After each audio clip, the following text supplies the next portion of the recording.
rumah tangga dibangun karena Allah, sehingga kalau karena Allah tuh macam nih, kita sholat capek, tapi karena Allah menjadi mau sholat lagi. Puasa lapar tak? Puasa lapar, tapi dia ingat Allah maka dia berpuasa. Sama seorang istri atau suami yang bekerja cari nafkah di bawah terik matahari, kemudian dia berbuat memang karena Allah, begitu mudahnya dia masih bisa tersenyum di bawah terik matahari dan di beserta kucuran keringat. Jadi yang harus kita fokuskan adalah apa yang kita lakukan kepada pasangan kita ini karena Allah, dan ini perintah Allah dan jadi ibadah, amalan.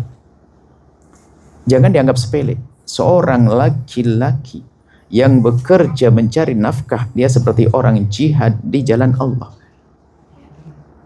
Seorang wanita yang di rumahnya merawat anak-anaknya, mengurusi anak-anaknya, jangan dianggap ini sebagai pekerjaan sia-sia. Inilah kesana jihad di jalan Allah. Suami mencari nafkah, istri di rumah menjaga anaknya. Kalau suami seorang pendakwah dan sebagainya, sama. Kemudian masalah pertemuan yang jarang, itu tidak boleh menjadi sebab kita menjadi tidak baik. Bahkan kalau dia mensiasati pertemuan yang jarang, Ustaz, maka dijadikan dia harus berkhayal seperti orang lagi berpuasa. Sehingga di saat bertemu itu adalah tumpukan kerinduan.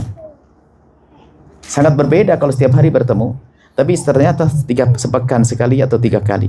Dengan catatan semuanya sama-sama menjaga mata, menjaga syahwatnya, lihat. Maka pertemuan yang hanya berlaku sepekan sekali, itu adalah sangat indah. Dirindu untuk bertemu lagi. Jadi tinggal bagaimana kita menyiasati. Tapi kalau sudah mata kita jelalatan, maka kita rusak, lihat yang haram dan sebagainya, sudah tidak rindu lagi bertemu. Kurang lebih semacam itu.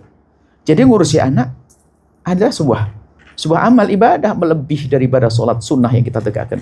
Apalagi tadi kalau dengar awal akhir bukan sekedar ngurusi, tak kelembutan tadi ya yang hadir, kita panjang lebar, tidak perlu ngangkat suara di depan anak. Kadang-kadang mohon maaf, seorang istri lagi marahan sama suaminya, anaknya kena, nggak bisa, nggak boleh, anak dapat jadi korban. Kelembutan, keindahan. Tadi sebelumnya kita hadirkan, ada YouTube-nya tak semalam? Ada YouTube-nya di salon ya itu ya, yang tadi nggak ada masuk YouTube ya. Memang ada sebagian pengajian kita tidak kita expose. Itu ada. Jadi termasuk bagaimana menghadapi anak. Ya. Ini perlu, bukan sekedar bagaimana kita ngurusi anak, ngasih makan. Anak kita bukan ayam potong yang gede sembelih, enggak. Dia ada mentalnya, ada pikiran, ada hatinya. Maka perlakukan mereka sebaik mungkin supaya tumbuh besarnya anak-anak sehat di jasadnya, sehat di hatinya, sehat di pikirannya, dengan cara kita membuat keindahan. Tadi panjang lebar, tentunya akan gue ulang sini. Ambil rekamannya nanti, insya Allah ada. Kalau tidak salah tadi disebutkan ada videonya. Ada di sini, tak ada kok.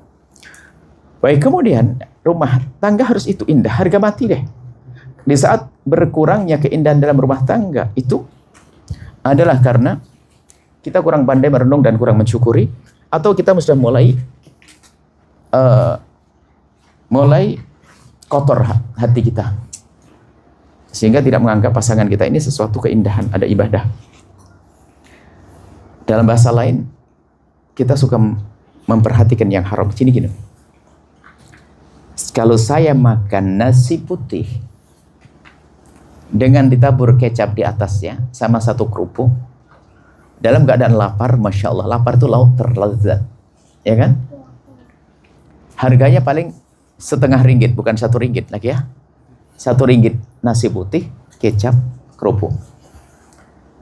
Di sampingnya itu ada makanan, harganya harganya RM55.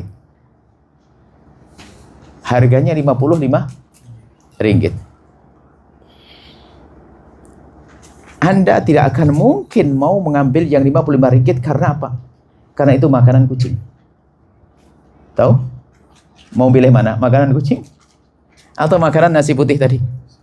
Nasi putih, lezat, nikmat. Nggak ada lagi yang lainnya. Pilihannya, nah, makanan kucing sama mau makan yang mana?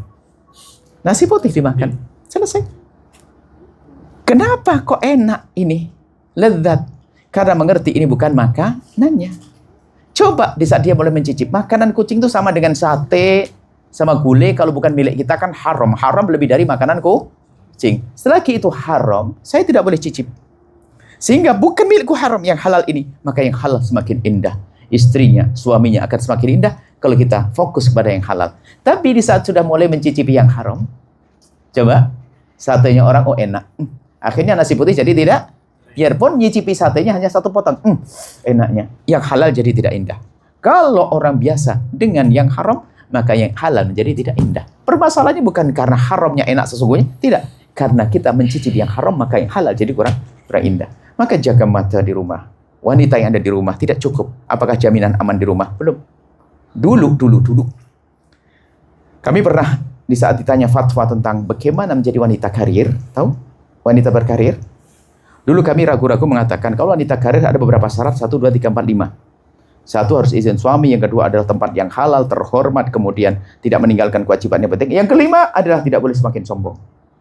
Sebab biasanya wanita karir kalau sudah mulai punya rezeki banyak dan sebagainya, itu muncul kesombongan, dikit-dikit minta cerai kalau ada masalah. Dan cerai benar. Sehingga kita lihat di dunia ini, banyak janda-janda itu, banyak janda-janda itu kaya. Kenapa dia minta cerai? Mudah minta cerai, coba. Karena dia kalau punya masalah, bukan tawaduk lalu damai, langsung cerai. Coba aja di Indonesia sampai Malaysia sekalian, coba. Janda-janda kaya. Karena tadi dia karir. Akhirnya kami katakan, berkarir harus banyak syarat. Akhirnya setelah ini kami berubah. Wanita di rumah, wanita hari ini harus berkarir. Punya kesibukan. Kalau tidak punya kesibukan, ada setan kecil di rumahnya, namanya handphone. Dia bisa melihat bermacam-macam keharaman, tampaknya di rumah saja, tak taunya apa. Sampai ada seorang perempuan tampak solehah. Sampai suaminya berkata, kalau boleh saya bunuh dia, Bu ya. Dia berbuat dengan kereta saya, uang saya. Gara-gara seorang perempuan pakai handphonenya, suaminya pergi, dia sering mencoba, tak tahu dia kenalan dengan seorang laki-laki, komunikasi biasa. Sapa-sapaan, itu biasa-biasa. Sampai 6 bulan. Selama 1 tahun dipakai belani kerudung. Dibilang lehermu bagus, ini. Akhirnya buka dada, akhirnya biasa lepas baju. Itu setelah 1,5 tahun, 2 tahun. Karena dia perempuan menjaga. Dia terpesona sampai 1,5 tahun. Pas di tahun menjelang tahun kedua, kepleset dia. Hanya minum jus di depan, berjanjian saja, dia pakai mobil keluar. Suaminya lagi keluar mana? Naik mobil. Tiba-tiba jalan bersama, tanpa sadar masuk hotel. Hanya 4 jam atau 3 jam. Selesai. Kehinaan. Anehnya di foto. Anehnya direkam. Gila. Dia nggak sadar, ngerekam itu merasa mungkin ini adalah hal yang luar biasa. Disimpan, tak tahu yang kebuka sama suaminya. Sampai suaminya tuh, kan kita tahu ceritanya ini dari mana. Di saat sang istri mau dibuang, dicerai, minta tolong kepada kami untuk didamaikan. Saya ingin tahu dong ceritanya. Ceritanya adalah rupanya perempuan di rumah ternyata hari ini tidak baik-baik selagi di rumahnya ada handphone. Bisa melihat apa saja. Sehingga ternyata suaminya tidak seindah handphone. Dia di handphone sebentar saja sudah dapat sanjungan kau cantik 3 kali, 4 kali, 5 kali. Bahkan mungkin biarpun orang iseng kan, laki-laki iseng. Wah cantik, oh lehermu, oh matamu, hidungmu, oh Masya Allah. Coba bawa lagi. Oh Masya Allah, oh bodimu begini. Suamiku tak pernah menyanjung aku. Loh. Ternyata fatwa jadi berubah. Ya ini kurang lebih semacam itu. Makanya jaga dari yang haram akan semakin indah yang halal. Kemudian semacam itu, kalau suaminya tugas ceramah dakwah sana kemari. Merawat. Apa itu? Gangguan jin, merawat gangguan jin. Merawat? Perobatan. Alhamdulillah, menolong orang banyak adalah sebuah keutamaan. Tapi jangan lupa kalau lagi di rumah yang maksimal. Tinggalkan handphone di kala ini, maksimal dengan istri. Seperti yang Bija ceritakan tadi. Kalau sampai di rumah selama tinggal handphone, maksimal dengan istri, discuss, obrolan yang mesra. Kalaupun mau telepon, minta izin istri. Ada hak izin. Istriku, saya mau telepon. Keindahan akan terwujud nanti. Di rumah. Jangan sampai, mohon maaf, ada suaminya masih pegang handphone. Ada istri pakai handphone. Saya sedih, bahkan sakit hati saya. Kalau ada suami istri, istrinya di sampingnya, suaminya aksi dengan handphonenya. Saya tuh marah. Kalau seandainya saya punya Doraemon, tak suruh mecahin. Tor gitu. Doraemon tahu? Biar pecah itu handphone. Saya harus pakai Doraemon sekarang. Akhirnya, Anda menyedihkan. Kenapa? Tinggalkan handphone, tanggalkan. Jangankan handphone, urusan sholat nanti dulu. Ngaji Quran antar dulu. Selagi ada pasanganmu, indah dengan pasanganmu.